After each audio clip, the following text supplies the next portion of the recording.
जी अस्सलाम वालेकुम दोस्तों। भारतीय अदाकारा सोनाक्षी ने मुसलमान लड़के से शादी कर ली। वो मुसलमान लड़का कौन है, इनकी पहली मुलाकात कब और कैसे हुई, इस लड़के का ताल्लुक कहां से है, ये सारा मामला डिस्कस करेंगे आज की वीडियो में। लेकिन वीडियो में आगे बढ़ने से पहले जिन दोस्तों ने मेरा चैनल सब्सक्राइब नहीं किया वो कर लें और साथ घंटी के भी निशान पर क्लिक कर दें ताकि मेरी नई आने वाली वीडियोस का नोटिफिकेशन बर वक्त आपको मिल सके। दोस्तों, जैसा कि आप सब जानते हैं कि भारतीय अदाकारा सोनाक्षी सिन्हा का ताल्लुक मशहूर अदाकार शत्रुघ्न सिन्हा से है। वो अपनी बेटी से बेहद प्यार करते हैं, लेकिन बेटी ने अपने बाबा को नाराज करते हुए मुसलमान दोस्त से शादी करने का फैसला कर लिया। मुसलमान लड़के का नाम ज़हीर इकबाल है और वो इनका पुराना दोस्त है। सोनाक्षी की जानिब से अदाकार दोस्त ज़हीर इकबाल से शादी के ऐलान के बाद इस खानदान में फूट पड़ गई। दोनों 23 जून को मुंबई में रिश्ता अज़दवाज में मुंसलिक हो जाएंगे। भारतीय मीडिया रिपोर्ट्स के मुताबिक सोनाक्षी के दोस्त ज़हीर से शादी की खबरों के बाद सिन्हा खानदान में फूट पड़ गई। रिपोर्ट्स में दावा किया गया कि सिन्हा खानदान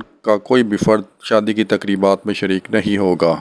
सोनाक्षी सिन्हा ने हाल ही में एक बैचलर पार्टी भी दी जिसमें इनके घर के किसी फर्द ने शिरकत नहीं की। वहीं दूसरी जानब सोनाक्षी की वालदा पूनम सिन्हा और भाई ने अदाकारा को इंस्टाग्राम पर भी अनफॉलो कर दिया, जिसके बाद मीडिया में सिन्हा खानदान में शादी के हवाले से इख्तलाफात की खबरें सरगर्म हैं। ख्याल है कि गुज़िश्ता दिनों बॉलीवुड के सीनियर अदाकार व सियासतदान शत्रुघ्न सिन्हा ने अपनी बेटी सोनाक्षी की शादी की खबरों के हवाले से लाइल्मी का इजहार किया था। उन्होंने कहा था कि मैंने बेटी की शादी के मंसूबों के हवाले से किसी से कोई बात नहीं की। उससे मेरे करीबी लोग पूछ रहे हैं कि मैं बेटी की शादी से क्यों वाकिफ नहीं हूँ, जबकि मीडिया भी इससे वाकिफ है। इनके लिए मैं सिर्फ इतना कह सकता हूँ कि आजकल के बच्चे शादी माँ बाप की रजामंदी लिए बगैर ही कर लेते हैं। उनको सिर्फ बताते हैं कि हम शादी कर रहे हैं।